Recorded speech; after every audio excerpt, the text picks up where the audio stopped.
Assalamualaikum warahmatullahi wabarakatuh. Alhamdulillahi rabbil alamin. Wassalatu wassalamu ala asyrafil anbiya'i wal mursalin wa ala alihi wa ashabihi ajmain. Asyhadu an la ilaha illallah wahdahu la syarika lah wa asyhadu anna Muhammadan abduhu wa rasuluhu sallallahu alaihi wasallam la nabiyya ba'da amma ba'da. Jemaah zuhur yang dirahmati Allah, Allah berfirman dalam Al-Quran, ya ayyuhalladzina amanu qu anfusakum wa ahlikum naran. Apa kata Allah? Hai orang-orang yang beriman, jagalah, peliharalah dirimu, keluargamu agar terhindar dari api neraka. Ayat ini mendorong kepada kita ada tanggung jawab besar kepada pemimpin-pemimpin keluarga.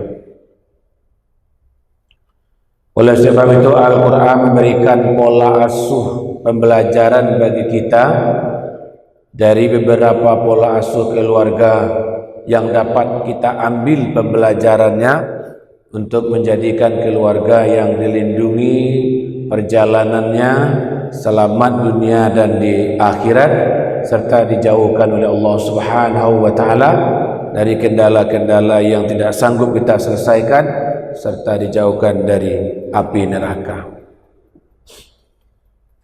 Pola yang pertama muncul dari keluarga Abu Lahab. Ketika Nabi Muhammad sallallahu alaihi wasallam memproklamirkan dirinya sebagai seorang nabi dan rasul, maka dikumpulkanlah kerabat-kerabat Nabi. Abu Lahab adalah pamannya. Dan termasuk orang yang menentang sepaket-paketnya. Tidak saja Abu Lahab, termasuk juga istrinya Ummu Jamil. Bahkan kekompakan keluarga ini dalam memusuhi Nabi, dalam memberikan contoh buruk, dalam menghasut, dalam memfitnah, keluarga ini justru dicantumkan oleh Allah di dalam Al-Quran dalam surah Al-Lahab.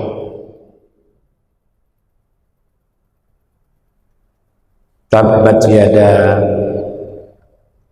celakalah tangan Abi Lahab wa tab, Abu Lahab. Bahkan di dalam firman Allah ini juga istrinya digambarkan sebagai menyiram api. Maka pola bapak yang durhaka, pola bapak yang jauh dari kesolehan, pola bapak yang jauh dari keimanan, ditambah dengan ibu tukang hasud, ditambah dengan istri tukang fitnah, ditambah dengan istri durhaka, maka istri durhaka, suami jahat, istri jahat, melahirkan keluarga finnar, keluarga yang mulus menuju ke dalam keburukan, dan neraka yang mulus menuju ke dalam kekafiran dan ke nerakanya Allah Subhanahu wa taala. Maka akan lahirlah putra dan putri dari Abu Lahab, anak yang durhaka juga. Lalu kita melihat pola yang kedua, ada bapaknya yang durhaka, tetapi ibunya dalam keadaan beriman dan taat. Ini dicontohkan oleh Allah Subhanahu wa taala bagaimana hebatnya Firaun, bahkan dirinya mengaku sebagai Tuhan. Dialah yang berhak menghidupkan dan mematikan seseorang, didampingi dengan seorang istri bernama Asia, seorang istri yang taat, istri yang sabar, istri yang beriman. Walaupun Nabi Musa dibesarkan di dalam kehidupan Firaun, tetapi karena diasuh oleh seorang perempuan yang sabar, yang taat, yang beriman kepada Allah, akhirnya Musa tumbuh dan besar menjadi hamba yang soleh, hamba yang taat, dan hamba yang beriman.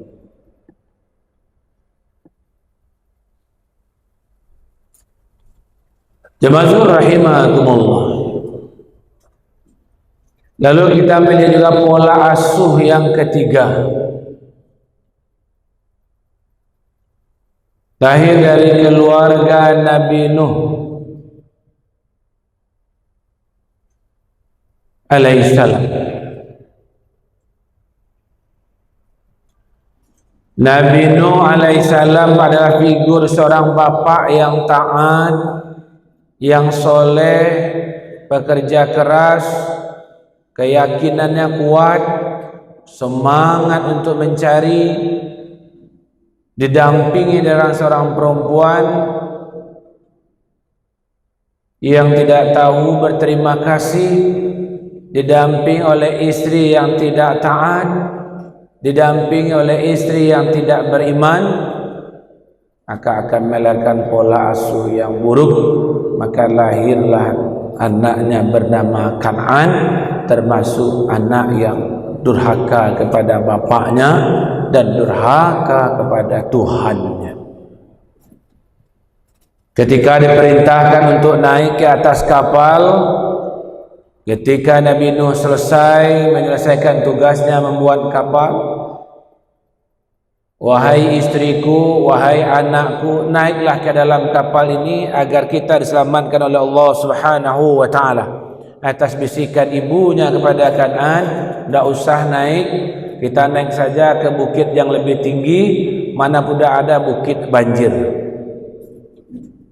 Karena kedurhakaan pola asuh dari ibu yang tidak solehah, dari ibu yang tidak beriman, dari ibu yang durhaka kepada suami, maka lahirlah pola asuh yang durhaka. Meskipun bapaknya yang taat, meskipun bapaknya yang soleh, meskipun bapaknya seorang nabi, asal dapat istri atau perempuan yang durhaka, maka anaknya akan lahir juga dalam keadaan durhaka.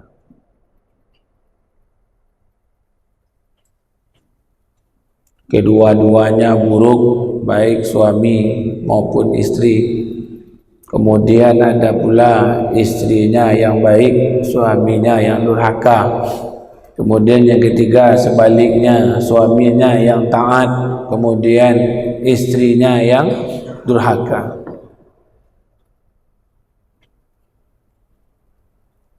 Lalu yang terakhir kita mendapat figur contoh keteladanan dari seorang pola asuh bapak yang soleh dan ibu yang solehah.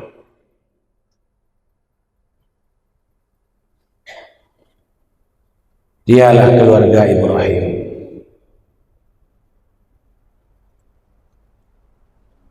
Ibrahim diuji oleh Allah Subhanahu wa taala tidak saja tentang akidah atau keimanan, tapi juga tentang keluarga dan keturunan. Awal-awal saja Nabi Ibrahim dibiarkan untuk memilih siapakah Tuhannya.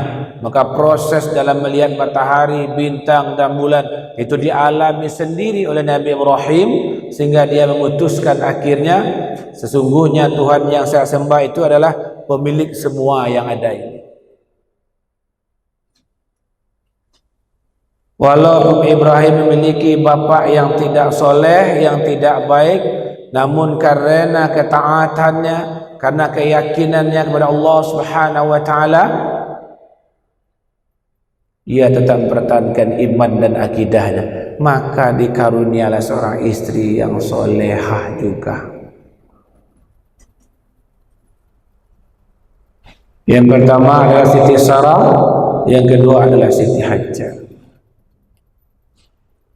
Hajar adalah seorang perempuan yang soleh, perempuan yang taat, yang patuh kepada Tuhannya. Maka dari rahim ibu yang soleh, kemudian dari bapak yang soleh juga, maka lahirlah pola asuh yang baik, melahirkan seorang putra bernama Ismail, yang putranya patuh kepada kedua orang tuanya. Saking patuhnya Ismail ini kepada ayah dan ibunya, ketika syariat Allah datang untuk menyembelihnya, satajiduni insyaallah, tidak apa-apa, potong saja ya bapak, insyaallah kita semua akan diselamatkan oleh Allah Subhanahu wa taala. Jadi lahir sosok karakter anak seperti Ismail tidak serta-merta hadir begitu saja, tapi dia dilahirkan dalam teori konseptual, lahir dari bapak yang soleh, tanggung jawab, taat keimanan dan kepatuhannya kepada Sang Pencipta, ditambah dengan seorang istri yang baik, yang taat juga, maka lahirlah teori konseptual dari bibit bapak yang baik, dari ibu yang baik, lahirlah dari rahimnya anak-anak yang baik, soleh dan solehah.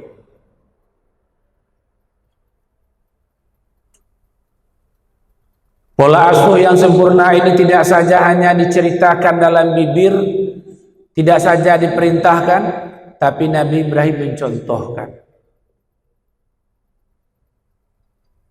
Maka pelajaran bagi kita dalam mendidik keturunan kita, yang pertama diberikan ilmunya oleh Ibrahim adalah qudwah hasanah, dicontohkan. Ingin anaknya sholat tepat waktu, maka dicontohkan oleh bapaknya tepat waktu. Ingin anaknya tidak berkata-kata kasar kepada orang tua atau orang lain, maka terlebih dahulu bapak dan ibunya menjaga lisannya agar tidak berkata-kata kasar juga kepada orang lain. Agar anaknya taat dan patuh kepada orang tuanya, merawatnya ketika dia tua dan sakit, maka orang tuanya pun mencontohkan bagaimana dia merawat nenek dan kakeknya dengan baik, maka tanpa perlu disuruh-suruh, tanpa perlu diajar-ajar, anak akan tahu begini cara memperlakukan orang tua. Maka kalau ada di antara kita saat ini anak kita tidak patuh, tidak nurut, tidak soleh, atau sudah besar mengabaikan kita, pertanyaan harus kita ajukan ke diri kita, apakah kita sudah memberikan contoh hasanah itu padanya? Kita melarang anak kita merokok, tapi kita merokok. Ini salah satu pola dari Nabi Ibrahim.